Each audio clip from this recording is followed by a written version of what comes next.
Hey guys, we've all been there. We're in some funny times at the moment. There's no work, no, plenty of work around. We're all seeming to have trouble finding workers. And today I've just put a quick 8 ways to hire fencing contractors. See how you go. I want to go through it, and we'll go from there. Hope you enjoy.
G'day.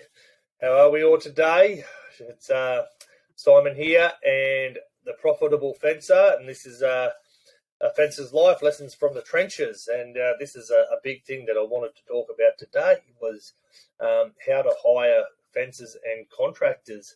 It's the end of March 2023, and one of the big topics that I'm seeing on all of the Facebook groups and TikToks and things like that. There's a lot of sole traders out there working for themselves, and there's a lot of sort of teams out there that are constantly trying to find new employees and subcontractors. And for some reason, since the demise of the world with COVID and everything else, fences seem to have dropped off the face of the earth. And it's quite difficult to find new talent and hire new people that are skilled and that actually want to come in and work in our area. So with all the regulations that are changing all the time, and sometimes can be quite depressing that you can't find blokes in a good period of time, and that know what they're doing. So one of the things I've put together today is a list of 8 ways to try and chase down workers and find people, and hopefully you'll get some bang for your buck. Also, I've been here and done this as well, and there was a big belief system of mine was build it and they will come. And when I had my big company, I had 20 staff. I think we went through when we're building highways and things like that, we went through 109 labourers, and we had up to 10 teams of contractors at one stage, and 109 staff in 4 years, I think it was, and a huge turnover. But there was a lot of blokes who just couldn't do what we do, couldn't handle the conditions, couldn't handle the heat, couldn't handle the wet weather, couldn't handle the elements, couldn't handle the actual work. It was too hard. But they used to actually, back then, we're only going back 10 years ago, they used to actually come and find me and knock on my door, and I very rarely had to advertise for workers. Same with subbies. Subbies used to come to find me. I used to sort of pursue a lot of subbies, and I had to go through a lot to get some good ones, and I did have some really good ones. And yeah, it's you've got to set the ground running for them. So let's dive into it. Finding the perfect employee seems to be like finding a needle in a haystack at the moment.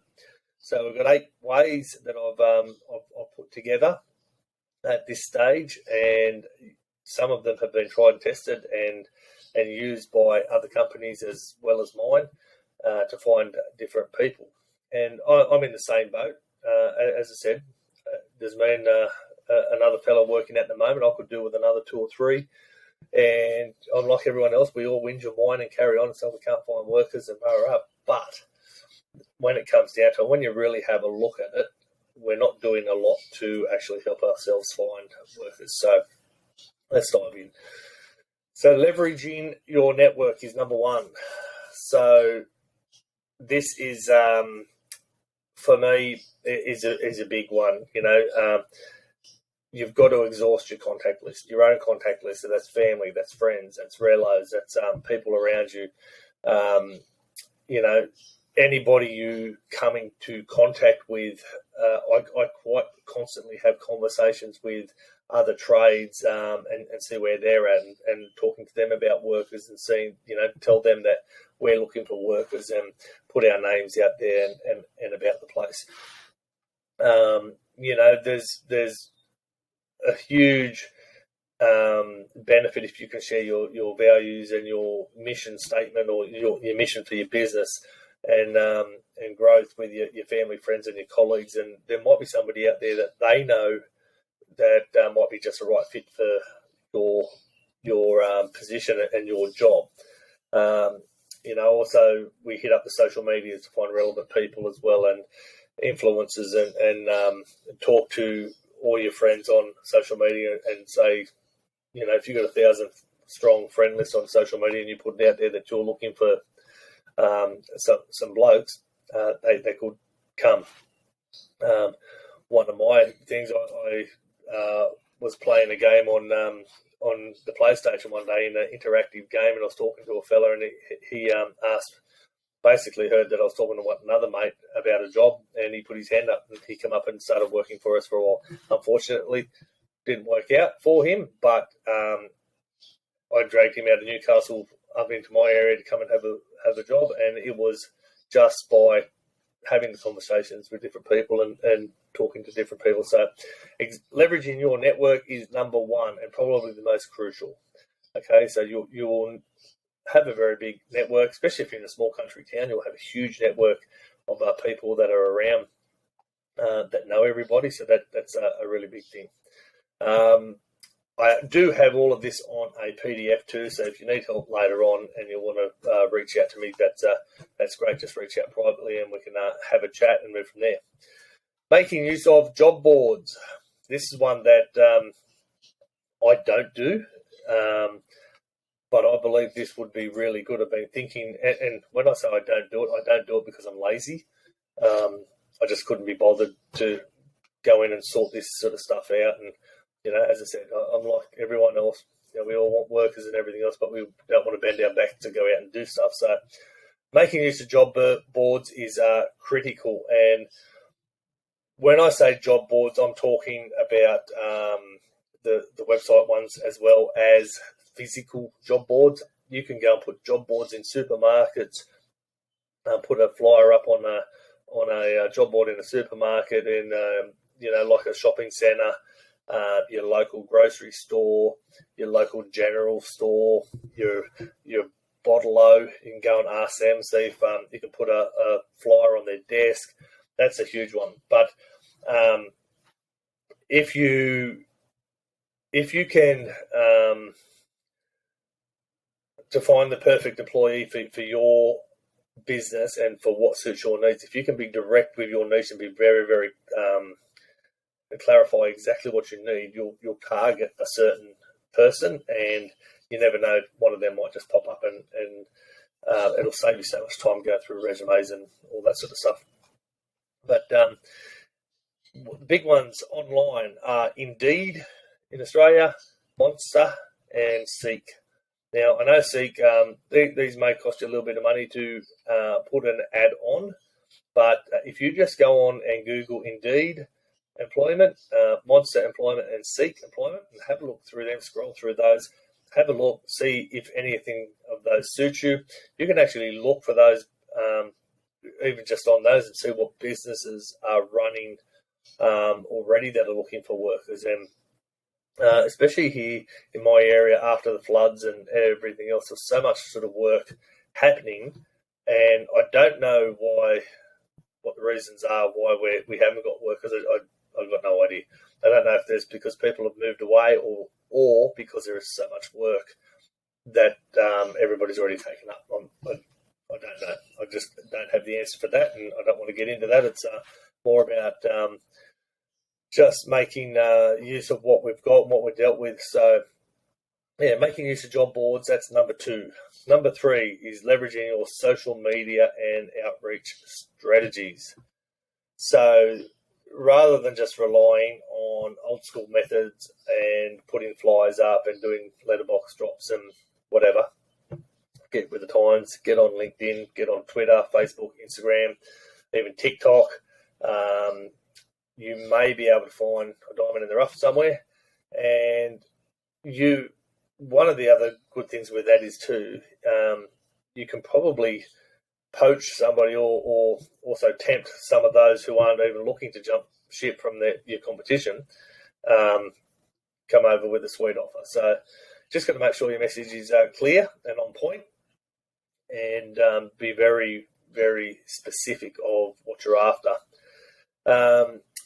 Creating videos in today's age is quite, in my opinion, quite spectacular. It's pretty easy to do now than what we used to have to do, but very easy to do. And you can post them up on your social media channels. Mark Olson from SWI in America, mate, he's just done a ad platform for his recruitment, and I encourage you to go in and have a look at it because it's brilliant. It's absolutely brilliant, and sort of just out of the box, he goes through his business and explains what you can do and how you can grow within his business, and the tools that they use and things like that. So it's very important that if you're going to do a video, be creative. Don't be so boring. Jump out there. Like if you want to attract somebody, going off track. I've seen ads go out there. We want to work, blah blah blah, but we don't want a sook. We want a hard worker. We want this. We want that. Rah, rah, rah. And it sort of doesn't give much scope for what the candidate or the potential candidate can get out of your business and where he can grow. Is there room for growth, or is he just going to be a labourer, or she's going to be just a labourer for the longevity of their business? So crafting an awesome job ad is just the beginning, and then you need to streamline it to your process. And one of those things is ATs and CRMs. Your CRM, your customer relationship manager software. These are softwares you can buy. If you're a small show, 2-man show, 3-man show, I probably would not go down that track, and only for the fact that having some of the softwares can be quite expensive. But if you put all your contacts into a CRM that are potential, then they will be saved in that software, and then you can contact them as need be, or you could scroll through them, you can message them through them, you can email them, and everything is saved in one thing. So it makes life a little bit easier, and hopefully you'll find the best possible candidate from there. So that's what have we got? 3. So first one, leverage your network. Second one, make use of job boards. Third one is leverage your social media. Don't be afraid to put your mug on camera and get out and have a bit of a go. Mate, if my mug can do it, I'm sure your mug can do it quite easy as well. So number 4 is recruitment agencies. I hear this one a lot. I have gone to recruitment agencies and I have been dealt with, should I say, poor quality people that are just basically filling in a recruitment to get their dole check at the end of the day. And some of them come with reward systems, for example. After 6 months or 13 weeks and 26 weeks, you get a payout to have them. And it can work both ways. You can have somebody who is willing to work and who is out on their luck and may just not be ticking the right boxes, and you can pull them into your business and you can train them and go that way. On the flip side, and they can become a very, very good, I'll just say that, and they can become a very good, talented candidate for you because you're training them from scratch, and expect your business to move forward in the way you want it to move forward without them bringing too much sort of bad habits in. Flip side of that is you're just getting blokes in there that you're wasting time, won't last 13 weeks, won't last a week, sometimes won't only last a couple of days, and then you've got to spud it. And the thing is, if you've got a description of what you need and you can send it to these recruitment agencies, they can weed out a lot of people. And before you even get to an interview period or interview stage, I have been using Tersa lately in Lismore and been going through a lot of those candidates, and so far I have had some issues with some of the people that have been sent with me, so I've had to refine exactly what I'm after. And since then, even some of the resumes that have been sent to me before, just for me to screen, do a few phone calls, do a few reference checks, they haven't even worked out, so it's been a bit of a waste of time. But if you can get these people to do some heavy lifting for you, you will then chase. They will chase for you, and you will get some resumes on your desk that may help you out. So that's another one.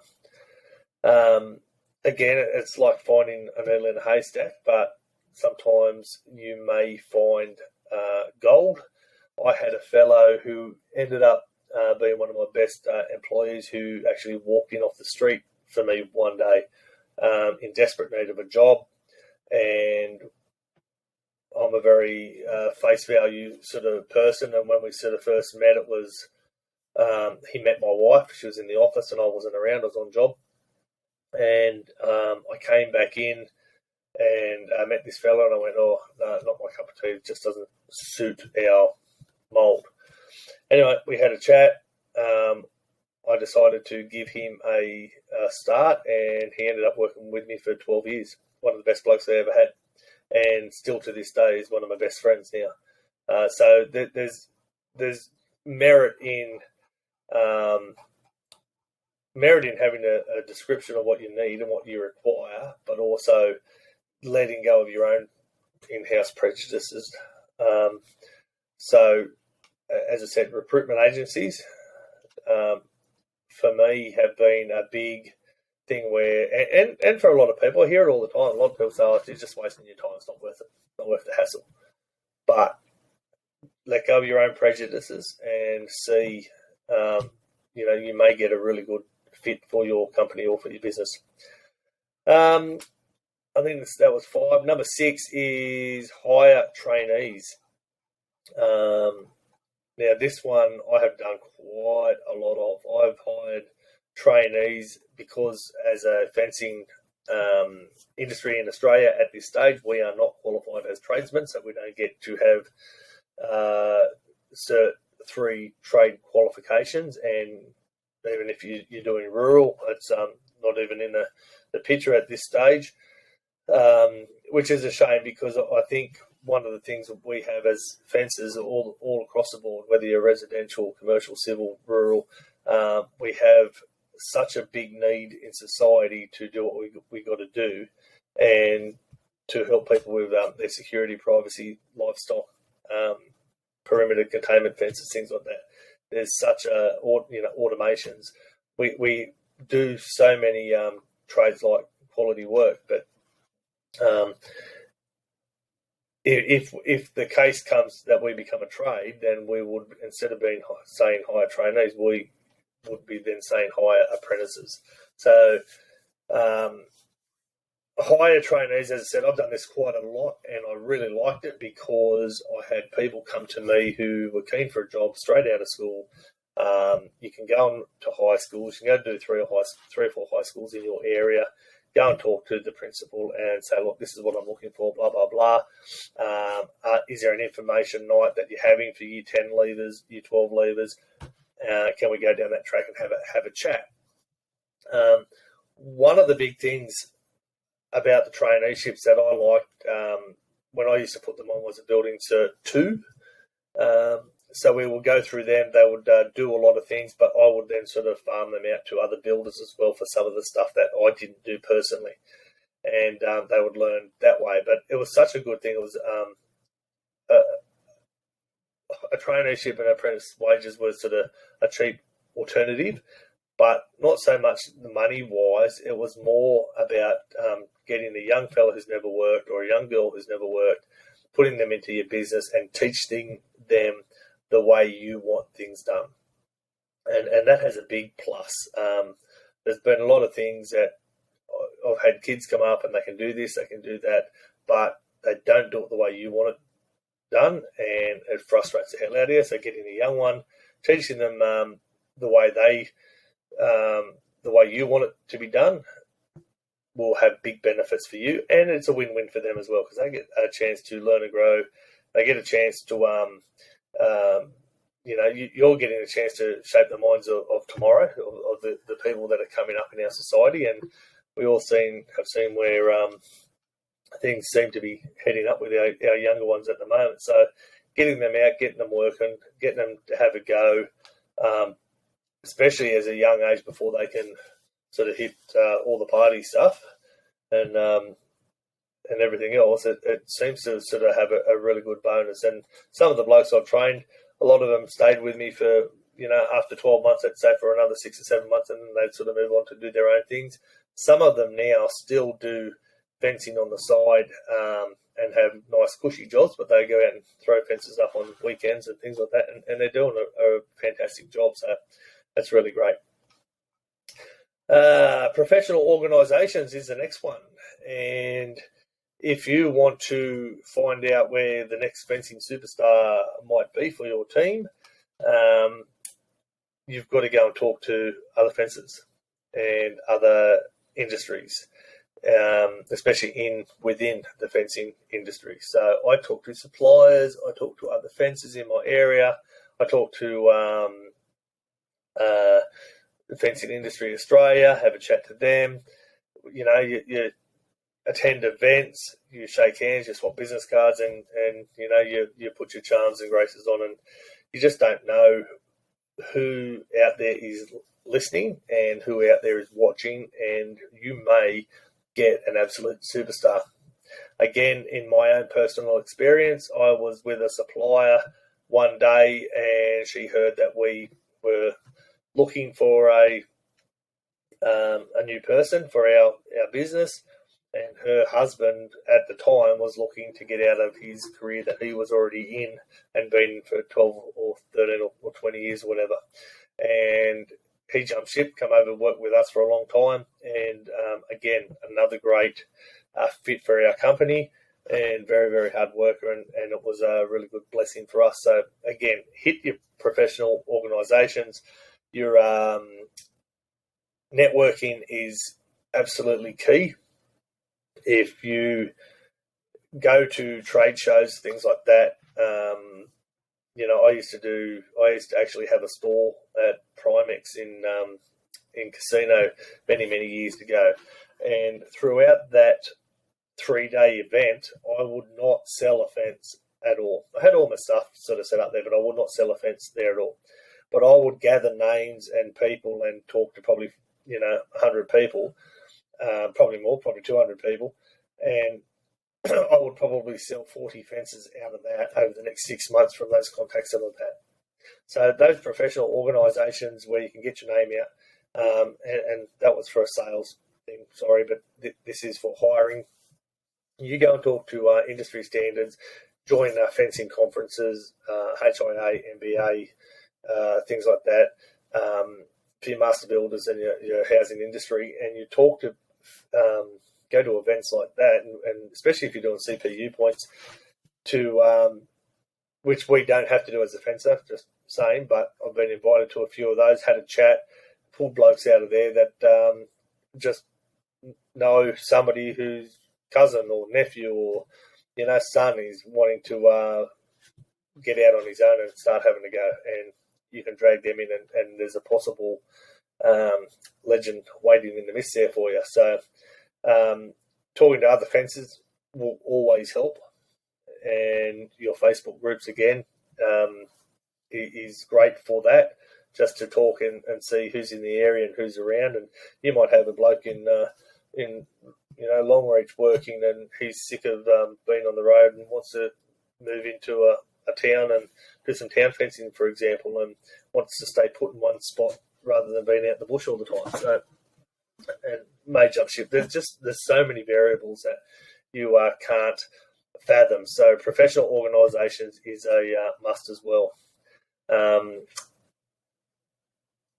Not only will the networking open the doors to potential hires, but you also get to the inside scoop on what's happening within your own industry as well. And so that's massive as well. One big thing too that you mustn't forget is let your own crew know that you're hiring, because they may have somebody that they know.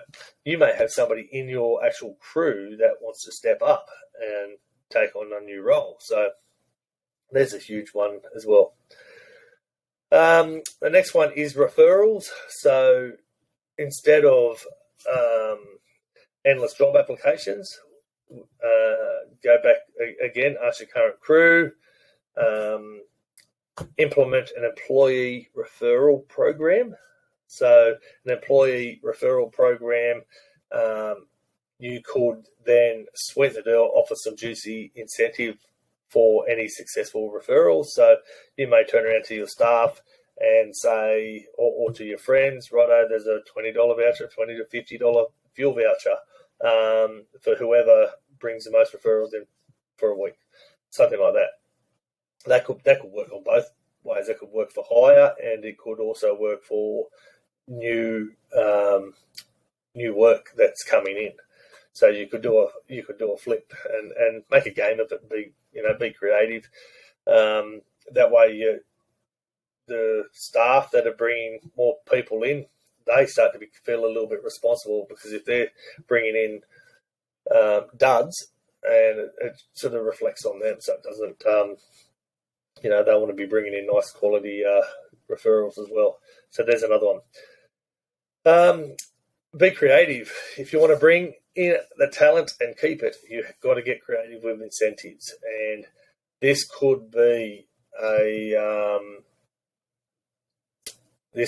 two-way street as well. Again, well, not a two-way street, but a lot of people are motivated by money, but there's also a lot of people that aren't, and you've got to sort of work on what suits your person to come in and work.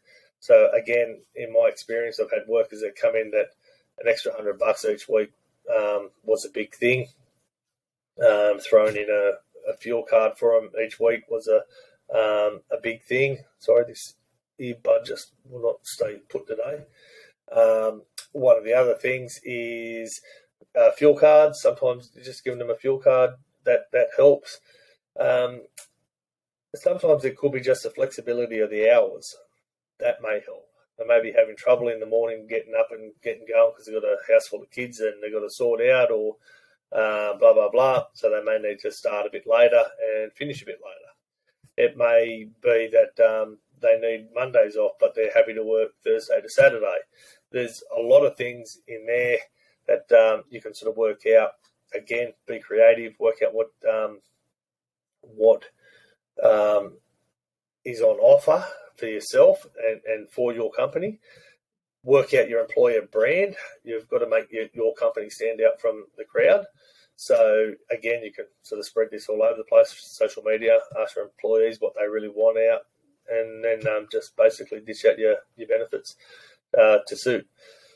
So for an example, could be an ad like this. Hey there, want to earn some sweet cash or gift cards? We've just got the deal for you. Refer your friends to work with us and get rewarded. It's not really a bribe. It's more like a win-win situation for everyone involved. But wait, there's more.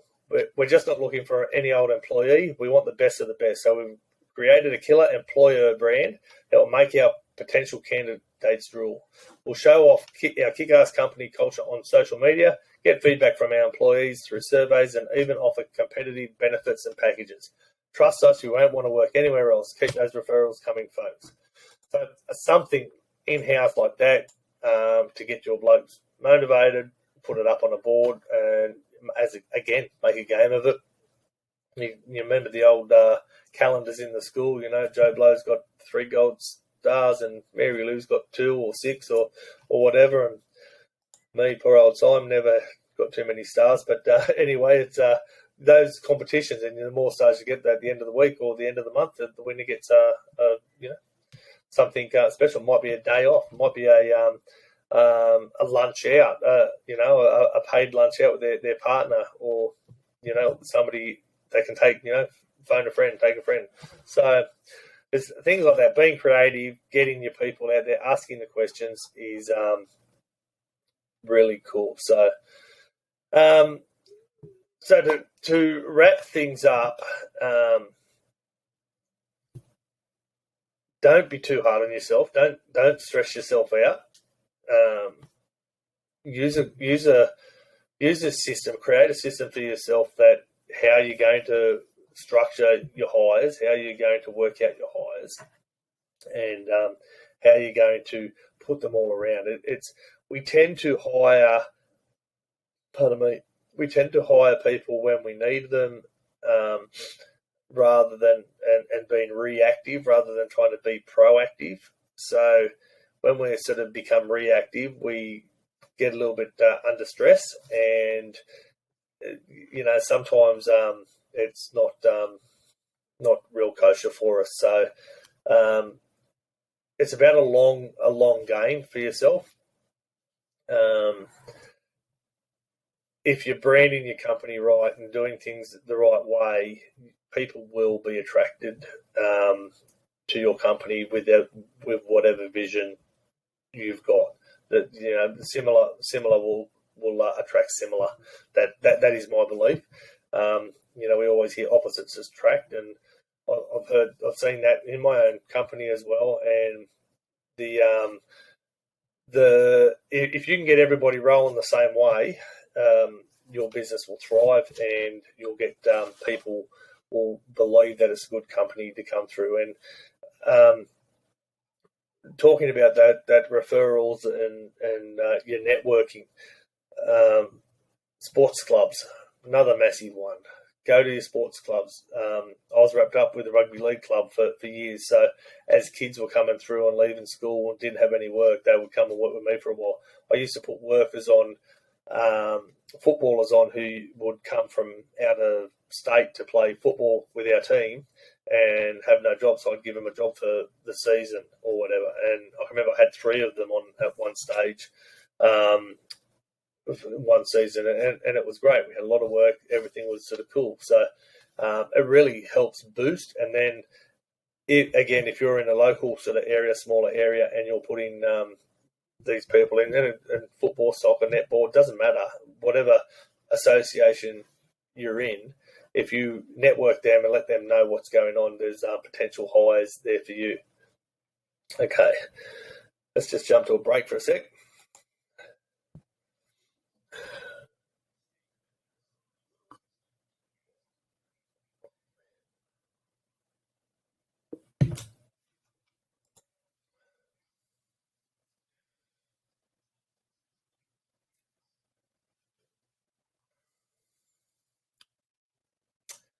Okay, so just before we wrap up, I really must let you know this, that, again, it is a long game. Remember, patience, dedication, take your time to find the perfect fit. You will go through a lot of people to find the perfect person. And some will be perfect and hardworking for a little while, and then something may crop up. You have an argument, they're not happy with their life. Anything can happen, and it can be a game changer straight away. So a motivated and engaged employee can be a game changer for your business, and it is really, really important, as I said, to take your time, to be patient, to dedicate a proven system to do this. And the last thing that I believe is a crucial step is, if you want to hire an awesome person for your company, you better have a job description that is on point. Now, a lot of you guys out there, this is to you fencers, if you're not a company, 90% of you, probably 98% of you would not have a job description written down for a person to hire. Now, the big problem is that everybody says, well, ain't got time for that. We know, but if you seriously craft a detailed and accurate job description, that will be your key to success in hiring a really good person. You can't leave it up to chance, and if you do, you could end up with a hot mess on your hands. That's for sure. And I've been through that. I've been through that plenty of times. We got to a stage where we were looking for workers. We just needed numbers, so we took numbers. And I have had blokes who've been 6'4", couldn't lift a shovel full of mud. I've had blokes who couldn't read and write, just couldn't do anything. There was one fella who the only thing he was good at was clipping wire off with a clip gun, even just a hand Maspro gun. That's all he was good at. Ended up taking me to court for a bad back. Just a young kid, it was just, they just didn't have the work ethic or values, and because back then I needed numbers and I didn't have job descriptions. So I do have job descriptions for everything. It is now something that is absolutely crucial in your line of business to have, because you'll have ask blokes to do things, or girls. When I say blokes, I just mean in general term everybody. You'll have people to go out and ask them to do something, and they'll turn around and go, no, that's not in my job description. No, I don't get paid to do that. And they'll just stop and look at you, and that will infuriate you, and you'll just go, what? And you lose your crumpet, and then there's a battle on your hands. So having something that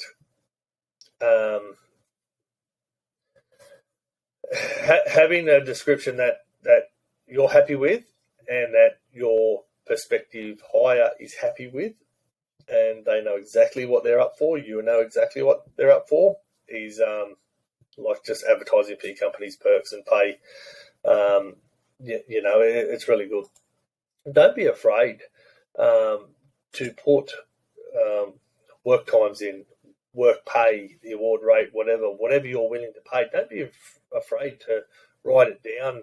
To even when you're advertising, people will come in and say, we don't want to write down how much it is, because we might get a bloke who's we're willing to pay $40 an hour for, or $50, $60 an hour, and he's worth $30. But if you're putting those things down, you've got to sort of stick to what you're saying and work that way. But if you're stuck in the past in the old sort of fashioned ways, and you don't talk about your salary or your benefits and things like that, you're just getting bypassed like a highway. People just skimming straight over the top, not even having a look. Having a job description, however, is like having a cheat sheet when it comes to hiring.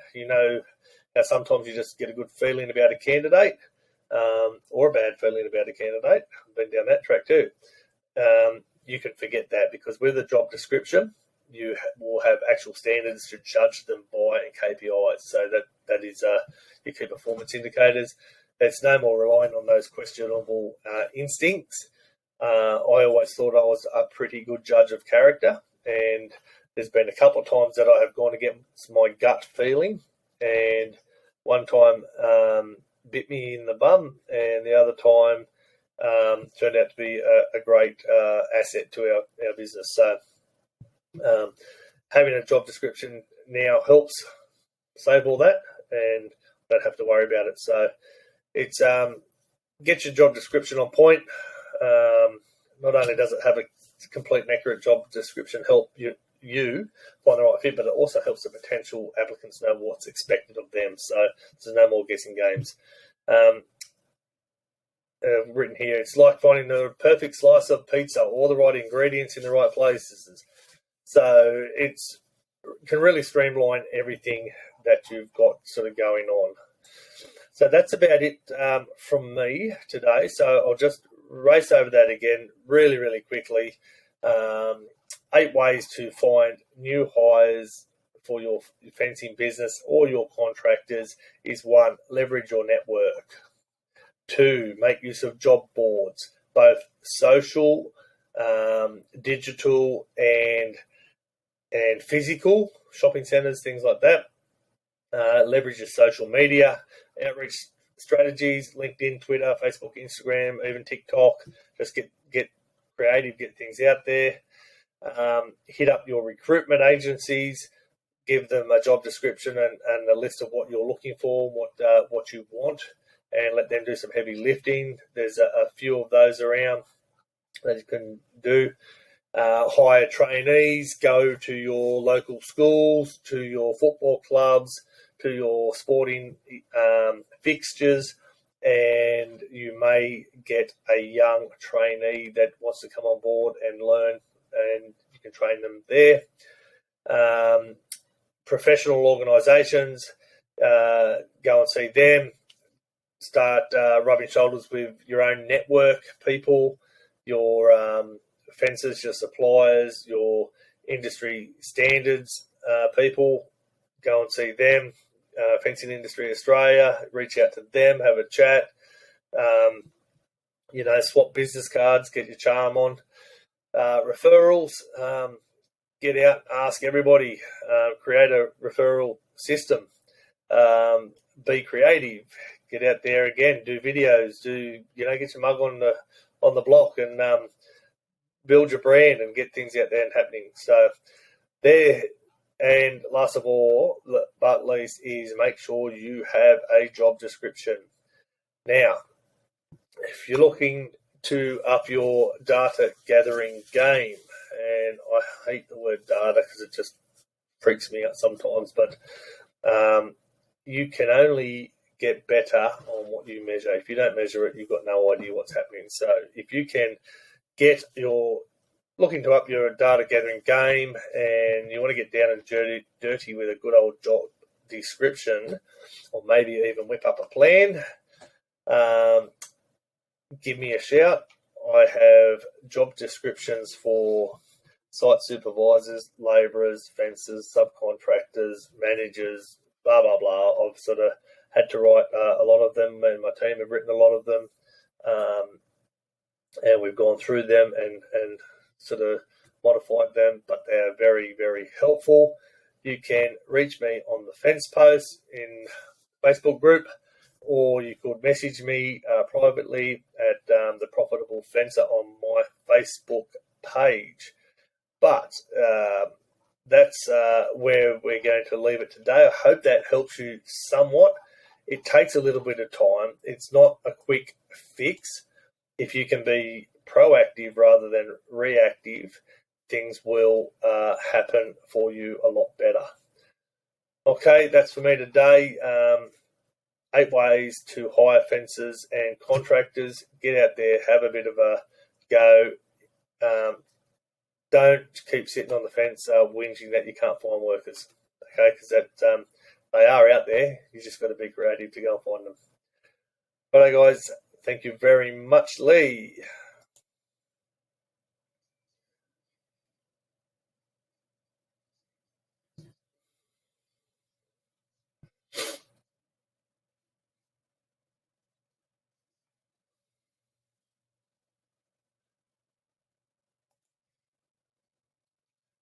catch you later.